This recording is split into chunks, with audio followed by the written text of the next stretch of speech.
Bapa yang baik, Bapa yang kami kenal dan kami sembah di dalam Yesus Kristus Tuhan. Kami secara khusus para wanitamu kami bersyukur kalau kami Tuhan tanpa melihat tembok, tanpa melihat denominasi Tuhan. Kami boleh datang bersama-sama di tempat ini Tuhan. Karena kami percaya firman-Mu berkata bahwa wanita yang bijak membangun rumahnya. Tetapi wanita yang bodoh meruntuhkan dengan tangannya sendiri. Kami mau menjadi wanita-wanita yang full of wisdom. Kami mau jadi wanita-wanita yang bijaksana, yang selalu siap sedia menyambut kedatangan-Mu yang kedua kali. Sebagai wanita-wanita Tuhan yang selalu siap siaga, yang dapat diandalkan. Bahkan firman-Mu katakan Tuhan, suami kami tidak dirugikan Tuhan.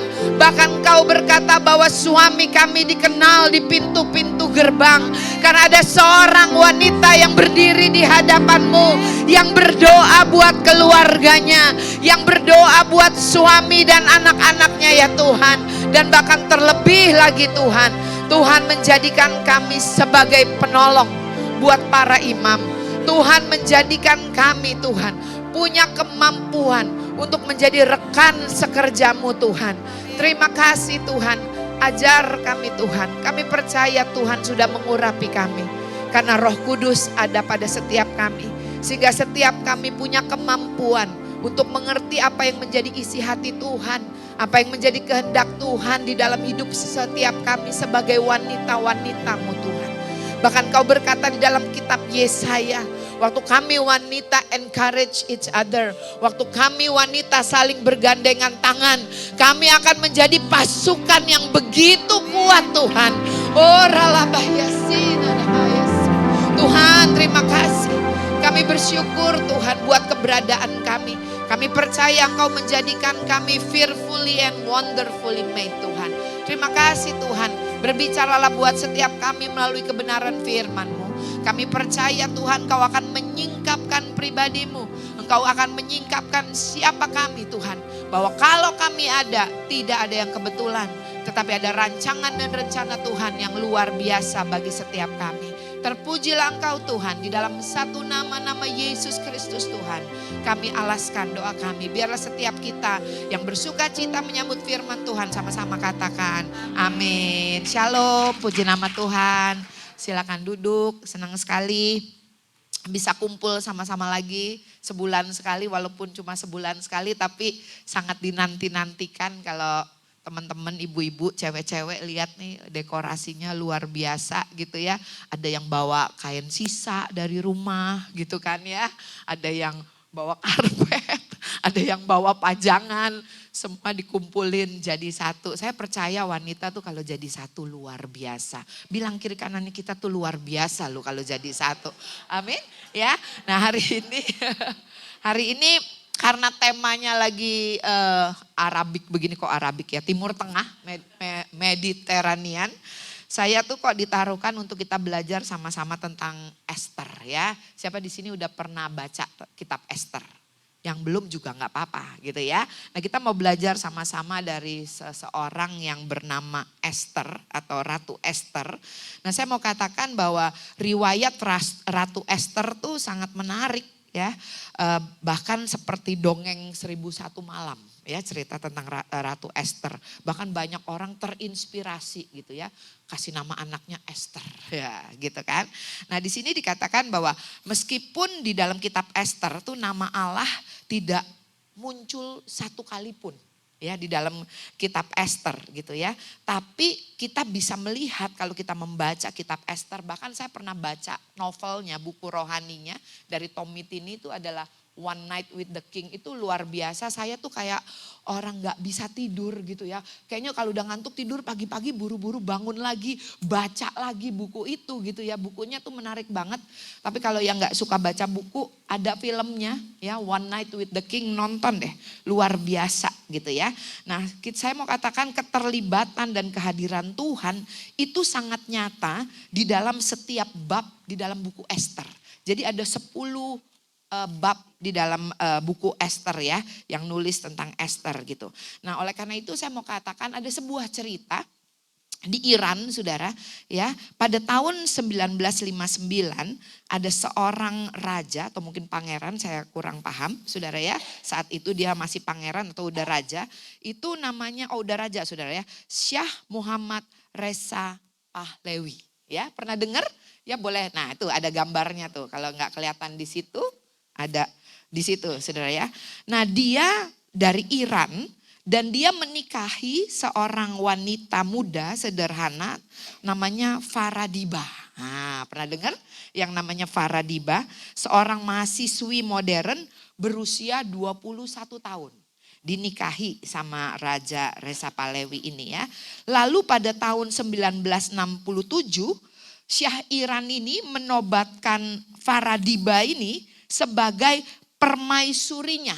Padahal dia adalah yang terakhir, istri yang terakhir gitu ya. Jadi bukan istri pertamanya gitu.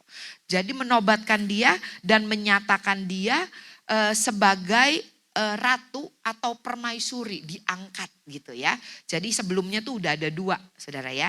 Nah itu kenapa demikian? Itu sebagai rasa terima kasihnya atas peranan Faradiba dalam kemajuan sosial dan kemajuan ekonomi di negaranya di Iran selama 8 tahun selama dia menjadi istrinya Raja Iran gitu tuh ya. Saya cari gambarnya tadi ya. Nah, di sini dikatakan bahwa pengabdian seorang perempuan muda yang punya pengaruh sangat luar biasa di Iran. Saya berharap cerita ini bukan cuma cerita Alkitab, tapi cerita di dunia nyata bisa menginspirasi kita. Bilang kiri kanannya, yuk jangan play-play sama wanita. Ya. Wanita tuh punya pengaruh yang luar biasa. Saya ingat bulan lalu saya pernah sampaikan ya saudara ya. Bahwa wanita tuh pengaruhnya luar biasa kalau kita baca di Alkitab. Hamba-hamba Tuhan, nabi-nabi, orang-orang yang dipakai Tuhan. Itu keberhasilannya dan kejatuhannya itu ada pengaruh dari wanita saudara. Bahkan saya katakan orang yang paling kuat yang pernah ada di bumi, siapa namanya? Samson, itu jatuh karena perempuan. Orang paling berhikmat yang ada di dunia ini namanya siapa? Salomo, jatuh karena perempuan, saudara ya. Bilang lagi kiri kanannya, jangan main-main dengan perempuan ya. Makanya sebagaimana tadi firman Tuhan katakan bahwa wanita yang bijak itu membangun rumahnya. Bingung kan ya? Kok yang membangun rumah perempuan bukan laki-laki. Tetapi yang bodoh atau yang tidak berhikmat itu menghancurkan dengan tangannya sendiri. Artinya wanita tuh punya peranan penting di dalam keutuhan rumah tangga. Ya, baik mempertahankan maupun gangguin rumah tangga orang. Iya kan? Betul? Sama dua-duanya gitu ya. Punya peranan penting. Nah, oleh karena itu dari apa yang tadi kita lihat cerita dari Iran, saudara kita mau sambungkan dengan cerita Esther ya.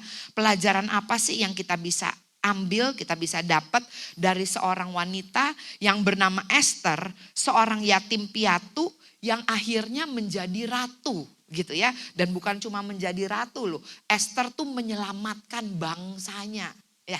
Pasti luar biasa banget mungkin ya si Esther ini ya. Tapi kalau kita lihat, saya ada catat teman-teman di sini ada 4 hal ya kita bisa belajar dari Esther. Saya catat di sini bahwa yang pertama adalah masa lalu kita itu tidak menentukan masa depan kita di dalam Tuhan. Yang percaya katakan amin. Amin. Masa lalu kita itu tidak menentukan masa depan kita di dalam Tuhan.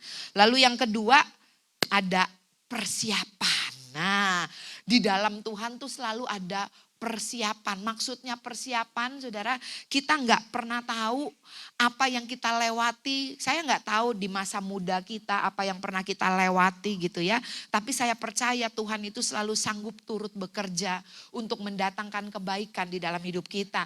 Bahkan sekalipun itu kalau saya bahasa Inggrisnya, even though it's a mess, sekalipun itu adalah satu hal yang berantakan atau sampah, tapi Tuhan sanggup menjadikannya sebagai as a message di dalam hidup kita. Walaupun masa lalu kita tidak baik, tapi Tuhan sanggup pakai hal itu untuk menjadi kesaksian di dalam kehidupan kita dan menguatkan orang lain. Amin, saudara. Yang ketiga saya katakan purpose.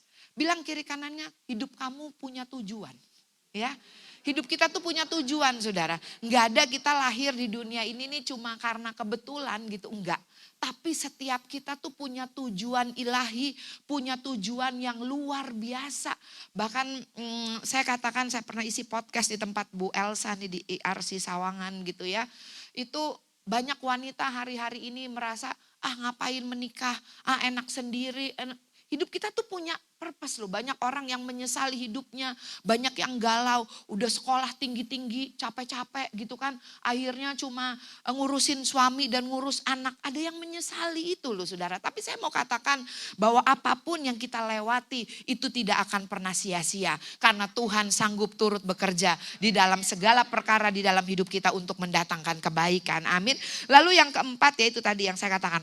Allah turut bekerja di dalam kehidupan kita. Oleh karena itu jangan batasi Allah. Amin. Yang kalau kita mau bahas dari yang pertama tadi ya, dari Esther yang pertama saudara ya.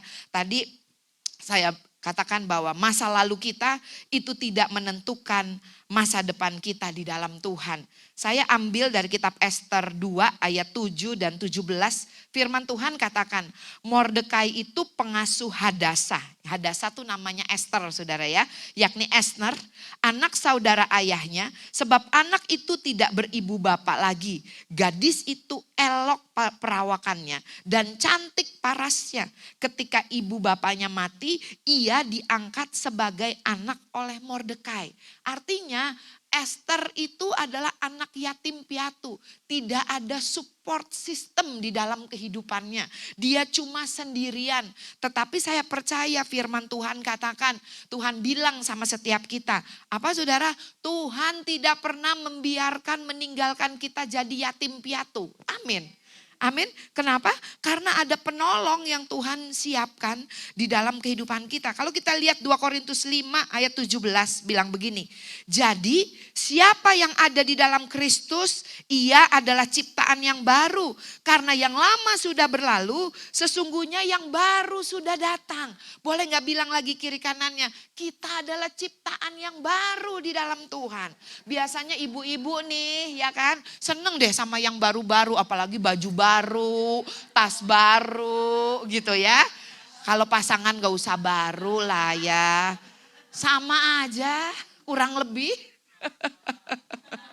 Kurang lebih sama aja gitu ya. Nah saudara saya mau katakan ya. Kita pasti excited. Biasanya kalau udah ada yang baru tuh kan males sama yang lama gitu kan ya. Nah demikian juga di dalam kehidupan kita.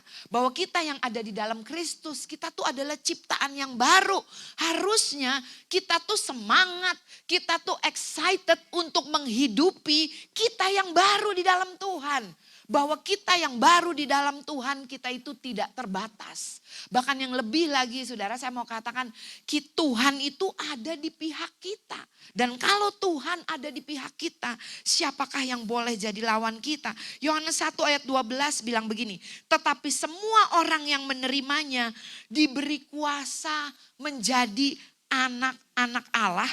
Yaitu mereka yang percaya kepada namanya. Yeremia 29 ayat 11 bilang bahwa rancangan-rancangan Tuhan di dalam hidup kita adalah rancangan damai sejahtera untuk hari depan kita yang penuh dengan pengharapan. Bukan rancangan kecelakaan. Saya berdoa biarlah setiap kita para wanita, ibu-ibu di tempat ini, apapun yang kita lewati hari-hari ini, apapun yang kita hadapi hari-hari ini, tetap punya iman percaya. Ukir di dalam hati kita. Whatever it is. Apapun yang saya lewati. Pokoknya ngotot. Ngototnya apa? Pokoknya gue tahu Tuhan baik. Amin. Terserah deh apa yang mau mendatangi gue. Gue tahu Tuhan itu baik. Amin. Sehingga apapun musim kehidupan yang kita lewati. Selalu ada damai sejahtera Tuhan.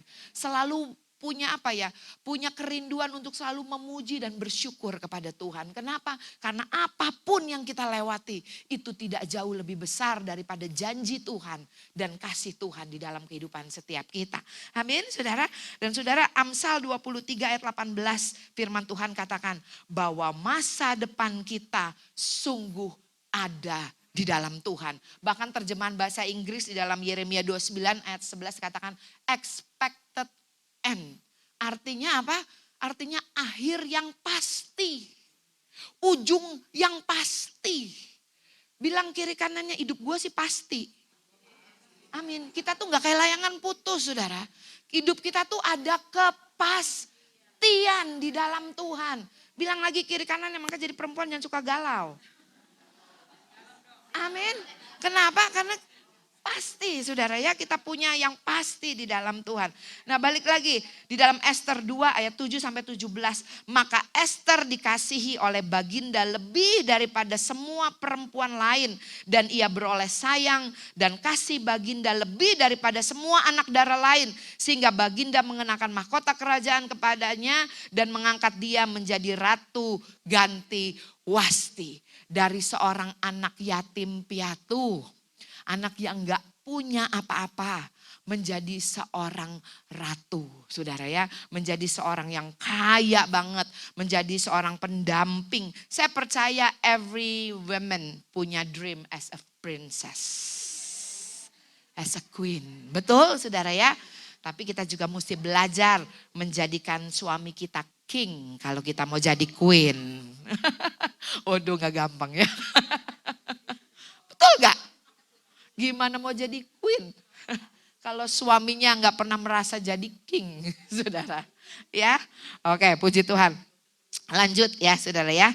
Lalu kita lihat yang kedua, ada preparation. Ada persiapan. Saudara, hidup ini adalah sebuah persiapan kepada sesuatu yang lebih baik. Sesuatu yang lebih besar. Setuju gak? Firman Tuhan katakan apa saudara ya? Kamu adalah kepala dan bukan ekor. Kamu akan terus naik dan tidak turun. Saya percaya anak-anak Tuhan kita yang ada di dalam Tuhan. Kalau kita nengok ke belakang, kita bisa bilang hidupku lebih baik hari ini daripada yang kemarin. Mungkin yang kemarin-kemarin lebih banyak duit gitu ya. Mungkin yang kemarin-kemarin lebih, saya nggak tahu hal-hal yang duniawi. Tetapi kalau kita boleh melihat hidup kita sekarang di dalam Tuhan. Kayaknya ya uang pas-pasan happy-happy aja tuh. Makan enak-enak aja tuh. Tidur enak-enak aja. Betul? Itu bicara tentang apa? Menjadi yang lebih baik saudara. Nah bicara tentang preparation saudara ya. Tentang persiapan kita bisa lihat. Firman Tuhan katakan di dalam Ester 2. Ini saya catat di sini ya di ayat 8, 9, 12 dan 15 firman Tuhan bilang begini. Setelah titah dan undang-undang raja tersiar dan banyak gadis dikumpulkan di dalam benteng Susan, di dalam pengawasan Hegai, maka Ester pun dibawa masuk ke dalam istana raja, di bawah pengawasan Hegai, penjaga para perempuan. Hegai ini bicara apa buat kita hari-hari ini saudara? Hegai itu ada Roh Kudus di dalam hidup kita. Roh Kudus itu adalah penolong. Roh Kudus itu adalah penasehat yang mengingatkan, yang menyadarkan kita. Jadi saya percaya wanita-wanita yang di dalam Tuhan, bilang kiri kanannya kamu gak lonely. Ayo, jangan ada lagi wanita-wanita yang berkata saya kesepian, gak ada. Betul? Kenapa? Karena kita punya Roh Kudus di dalam kehidupan kita. Yang sebagai penolong, sebagai penghibur, sebagai penasehat. Yang mengingatkan, yang mengajar kita. Yang tidak pernah meninggalkan dan membiarkan kita. Amin. Atau dengan kalau bahasa hari-harinya. Bilang kiri kanan, hidup lu gak kosong. Amin.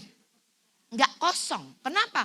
Karena kita tahu kita punya Roh Kudus di dalam kehidupan setiap kita. Bahkan di sini dikatakan maka gadis itu sangat baik pada pemandangannya dan menimbulkan kasih sayangnya sehingga Hegai segera memberikan wangi-wangian dan segala macamnya nih. Saya catat di situ biar cepat aja saudara. Artinya saudara, hidup kita mungkin banyak hal yang kita nggak mengerti. Hidup kita mungkin kita banyak keterbatasan. Tetapi saya percaya Roh Kudus itu mau mengajar kita. Dia mau membimbing dan menuntun kita. Apa yang harus kita bertindak, apa yang harus kita lakukan. Ini saya ada Ibu Gembala, Ibu Elsa nih di sini ya, sahabat saya. Saya ingat banget saya punya pengalaman pribadi dengan Roh Kudus, saudara. Waktu itu saya ingat Bu Elsa mau nemenin almarhum Pak Reza khotbah di gereja kami gitu ya. Lalu Bu Elsa tiba-tiba telepon saya. Dia bilang inilah, pinjem dong itu pasmina gitu selendang.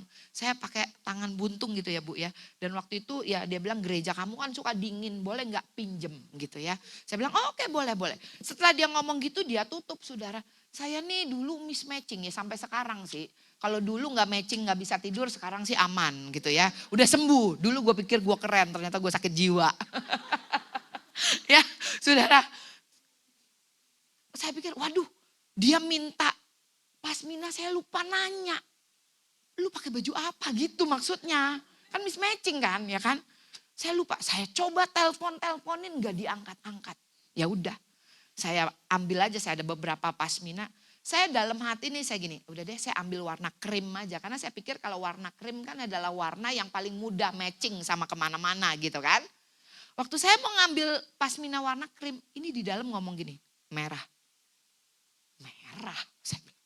Merah tuh warna yang gak gampang loh. Dan gak semua orang tuh suka pakai baju merah gitu kan. Kalau gak ada apa-apa gitu, gak ada acara khusus. Tapi saya belajar untuk taat, saya ambil warna merah, saya bawa. Waktu saya datang ke gereja gitu ya, udah selesai doa pengerja, Bu Elsa datang cuk sama Pak Reza. Saya kaget ngeliat beliau dengan dress warna merah. Saudara, itu satu pengalaman pribadi bersama Roh Kudus. Yang saya mau katakan, waktu kita mau punya pengalaman pribadi sama Roh Kudus, gak usah pusing sama perkara-perkara yang besar. Mulai aja sama hal-hal kecil. Amin. Misalnya begini, Roh Kudus ini gimana sih cara ini begini. Mungkin dunia bilang ini lu kayak orang gelo lu, saudara. Tapi dunia gak ngerti apa yang kita punya. Dunia gak ngerti apa yang sedang kita lakukan. Tetapi Roh Kudus yang ada di dalam kita, itu selalu kita dapat andalkan. Dan kalau kita lihat dari cerita Esther, Esther bisa menjadi orang yang berkenan di hadapan Tuhan. Waktu saya baca ceritanya, bahkan waktu saya nonton filmnya itu ya, itu di film itu diilustrasikan itu perempuan-perempuan lain. Jadi mereka dapat kesempatan untuk masuk ke kamar hartanya raja. Gitu kan. Waktu mereka masuk ke kamar hartanya raja, saudara, itu tahu dong cewek-cewek ngelihat diamond, ngelihat emas. Semua dipakein gitu kan. Sampai ada yang karena saking beratnya perhiasannya, ramainya perhiasan, naik kuda tuh sampai yang ada yang jatuh gitu loh saudara. Saking bilang kiri kanannya Madam Ogi, tahu Madam Ogi? Oga rugi gitu kan. Mumpung boleh masuk ke perbendaharaan raja, dia pakai semua, dia ambil semua. Saudara, nggak ada satupun yang terpilih saudara. Mungkin raja ngelihatnya gini, rame bener nih orang. Atau mungkin raja ngelihatnya, aji mumpung banget nih perempuan gitu kan. Ya saudara, tapi Esther tuh cuma ambil satu kalung yang bagus gitu ya. Saudara, simple aja. Saya percaya firman Tuhan berkata bahwa perempuan-perempuan yang di dalam Tuhan, perhiasan mereka adalah perhiasan rohani. Bukan berarti datang ke gereja nggak dandan, enggak ya. Tapi bukan fokus sama yang begituan saudara ya. Tetapi perhiasan kita adalah perhiasan rohani. Dan kita lihat oleh karena Esther dituntun, disiapkan sama Hegai. Kalau kita lihat waktu Esther dapat waktu untuk masuk ketemu raja, 6 bulan loh dia direndam di dalam mur. Mur itu ternyata saudara untuk ngeluarin, jadi setiap kita tuh punya bau ciri khas sendiri. Nah Esther tuh jadi dari kampung A misalnya ya. Kampung A tuh punya bau ciri khas sendiri. Nah saudara itu mesti dikeluarin. Selama 6 bulan Esther tuh diminyakin supaya bau tubuhnya tuh keluar. Seperti itu gitu ya. Setelah 6 bulan baru dimasukin yang namanya wangi-wangian, kemenyan. Jadi kan udah bersih tuh. Udah gak ada bau kampungnya dia lagi tuh. Diminyakin lagi. Ya, untuk bau yang raja suka. Kalau kita lihat ambil pesan profetiknya di dalam hidup kita. Ada orang mungkin yang berkata, kenapa ya kok gua ikut Tuhan malah ngalamin gini gitu ya. Enggak saudara, saya percaya Tuhan lagi mau bersihinnya tuh maksudnya gini loh. Dari kebiasaan-kebiasaan lama, dari cara berpikir yang lama. Tuhan mau kasih tahu sama kita bahwa kamu adalah ciptaan yang baru. Dan yang menyenangkan Tuhan itu adalah waktu kita mau mengandalkan Tuhan. Dan Roh Kudus itu selalu mau membimbing dan menuntun kita. Dan saya mau katakan Tuhan tuh punya banyak cara untuk menolong setiap kita. Saudara ya, jadi ada masa yang namanya disiapkan, persiapan. Tetapi lebih daripada itu saudara, ada satu lagi saudara ya, purpose. Setiap kita itu punya purpose di dalam kehidupan kita. Setiap kita tuh punya tujuan. Waktu bangsa Israel saudara ya itu mau dibunuh oleh Haman saudara. Itu Mordekai yang jadi bapak angkatnya Esther tuh bilang begini, kamu jangan merasa aman. Karena kalau kamu ada di dalam istana, bukan kebetulan, pasti ada maksud Tuhan engkau ada di dalam istana. Singkat cerita, Esther berpuasa, kita tahu ya, orang suka berpuasa 3 hari 3 malam. Tapi saya mau katakan banyak orang salah sangka. Ya, puasa tuh nggak ngerubah Tuhan. Puasa tuh nggak nyogok Tuhan. Amin. Bilang kiri kanannya, puasa tuh ngerubah kita. Amin. Puasa tuh kita menyalipkan justru kedagingan kita. Supaya cara pandang kita, cara berpikir kita itu align dengan caranya Tuhan. Saudara ya. Lihat dari seorang anak yatim piatu, dia jadi ratu dan bahkan lebih lagi saudara kita tahu ceritanya. Dia menjadi seorang yang membebaskan bangsanya. Yang terakhir poin yang keempat saudara ya. Allah sanggup turut bekerja. Ini luar biasa loh ya saudara, ini yang musuhnya Esther nih namanya si Haman saudara ya. Haman tuh lagi cerita sama istrinya sama temen-temennya gitu ya. Waduh katanya saya tuh padahal udah pikir nih, raja tanya Haman untuk orang yang paling berjasa dalam hidup saya mesti saya apain gitu. Haman nih udah dalam hatinya mikir begini gitu ya. Dia bilang gini, wah ini pasti gua nih.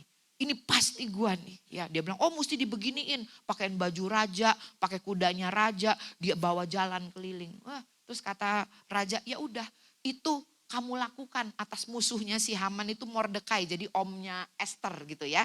Nah saudara, ini keluarganya bilang begini sama dia. Kamu hati-hati loh. Nih di dalam Esther 5 ayat yang ke-14 dia bilang begini. Jikalau Mordekai yang di depannya engkau sudah mulai jatuh, adalah keturunan Yahudi, maka engkau tidak akan sanggup melawan dia, malahan engkau akan jatuh benar-benar di depannya. Saudara lihat gak? Jangan main-main dengan umat pilihan Tuhan. Amin. Atau dengan kata lain saudara, kalau Allah ada di pihak kita, siapakah yang boleh jadi lawan kita? Saudara, apapun keadaan kita saudara, kita harus tetap percaya bahwa kita adalah anak-anak yang hidup di dalam perjanjiannya Tuhan. Amin saudara, apa yang kita lakukan saudara sebagai preparation mungkin menyiapkan anak-anak kita. Naomi gak pernah tahu kalau apa yang dia lakukan menyiapkan Ruth untuk menjadi nenek moyangnya Daud. Untuk menjadi nenek moyangnya Yesus. Saudara biarlah hari-hari ini apa yang dapat kita kerjakan, apa yang Tuhan percayakan di dalam hidup kita, kita lakukan seperti untuk Tuhan. Dan saya percaya waktu kita melakukan seperti untuk Tuhan, saudara, Tuhan yang akan memberikan pertumbuhan di dalam apa yang kita kerjakan di dalam kehidupan kita. Saudara, saya percaya wanita dijadikan Tuhan sebagai rekan sekerjanya Allah, bukan cuma dalam lingkup keluarga, tapi juga gereja, kota, dan bangsanya. Saya percaya setiap jerih payah kita di dalam Tuhan itu tidak pernah sia-sia. Jangan pernah berhenti berdoa buat suami kita. Jangan pernah berhenti berdoa buat anak-anak kita. Sekalipun apa yang kita lihat seolah-olah tidak sesuai dengan apa yang kita harapkan. Tetapi saya percaya doa-doa kita, perkataan iman kita, deklarasi kita di dalam doa-doa kita. Itu seumpama benih yang waktu Tuhan itu indah. Pada waktunya saya percaya setiap kita akan menuai dan akan melihat apa yang menjadi janji-janji Tuhan di dalam kehidupan kita, kehidupan suami kita dan kehidupan anak-anak kita. Amin saudara. Saya akan tutup dengan kesaksian ini. Saudara kalau ada yang kenal almarhum mami saya, saudara. Mami saya saudara bukan orang baik-baik. Saudara ya, punya saya umur 16 tahun kecelakaan gitu ya. Terus untuk ngegedein saya, dia jadi istri simpenannya papi saya gitu ya. Tetapi kalau saya melihat hidupnya dari hidupnya yang hancur saudara. Waktu dia sungguh-sungguh cari Tuhan. Waktu dia bertobat, Tuhan itu sanggup untuk memutarbalikkan keadaan. Amin. Bahkan lewat seorang mami yang bertobat, saudara. Kami bersyukur, kami satu keluarga, kami berempat. Kami semua melayani Tuhan. Karena ada satu wanita yang bertobat, yang berbalik mencari Tuhan. Saudara, biarlah lewat cerita Esther ini boleh menginspirasi hidup kita, siapapun kita. Esther tuh nothing. Orang yang gak punya apa-apa. Yatim piatu, tapi kalau kita melihat kehidupannya, dia bisa menjadi seorang ratu, dia bisa menyelamatkan bangsanya. Karena siapa yang ada di pihak Esther? Karena Tuhan ada bersama dengan dia. Itu yang membuat dia terus naik dan tidak turun, menjadi kepala dan bukan ekor. Amin. Tuhan Yesus memberkati. Yuk kita bangkit berdiri.